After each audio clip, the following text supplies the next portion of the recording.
This is Reverend Don Lewis coming to you from beautiful Florida. And today our question comes to us from Susan. And Susan begins by telling us that she is ex-military. And she goes on to say that she is having difficulty resolving her belief in the idea of harm none, that is to say the Wiccan Rede, with her belief in a country's right and duty to protect its citizens and to respond when it is attacked. And of course, this is in response to the recent news and the various terrorist attacks that have occurred. And she would like to know what I would have to say to this perceived conflict. And this is a subject we've dealt with on the vlog many times, and probably will many times more, because it's very important within the Wiccan religion. And what we're talking about, of course, is the Wiccan Rede. Do as you will, but harm none. And what does this mean?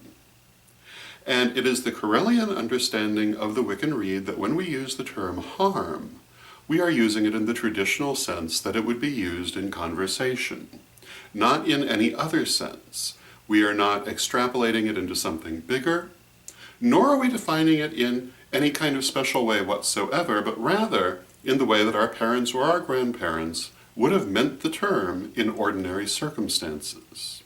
So when we talk about self-defense, or countries protecting their citizens or responding to attacks, these really do not normally come under what is understood by the meaning of the term harm. And in Correllian circles, many people, in defining the term harm, will use the phrase unprovoked or egregious damage, which means that you shouldn't go around hurting people for no reason, and it also means that you should not hurt them out of proportion to circumstances. But it does not mean that you cannot defend yourself, and it does not mean that you should not do what is needful in a situation.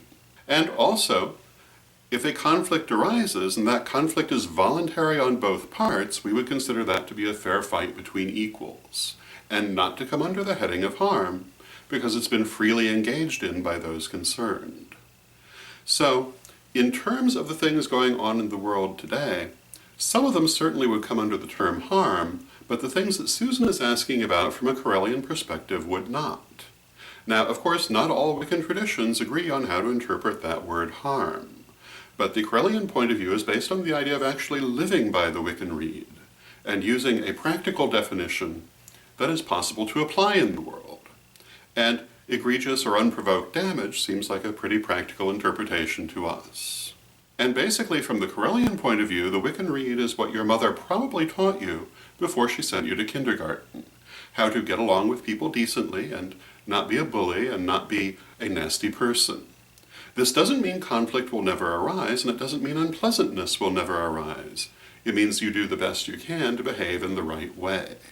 Sometimes conflicts do arise. Whether or not they are harm is a matter that has to be looked at in every situation.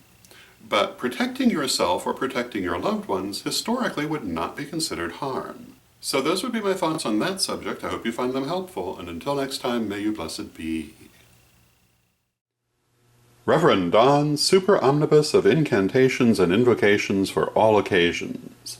Marianne Kay and I created this massive compendium of magic and artwork for you to use in any way that you would like. There are literally hundreds of spells and hundreds of illustrations, which can be mixed and matched and used in many different ways. Check it out now at witchghoulstore.com. Hello, this is Lady Crystal. I am here with you today to offer today's prayer for peace. I invite you to join me as I do this and to add your energies to this prayer. I pray for peace. I pray for love. I pray for stability. I pray for this nation where I live, and I pray for the world. May peace, true peace, positive peace, reign everywhere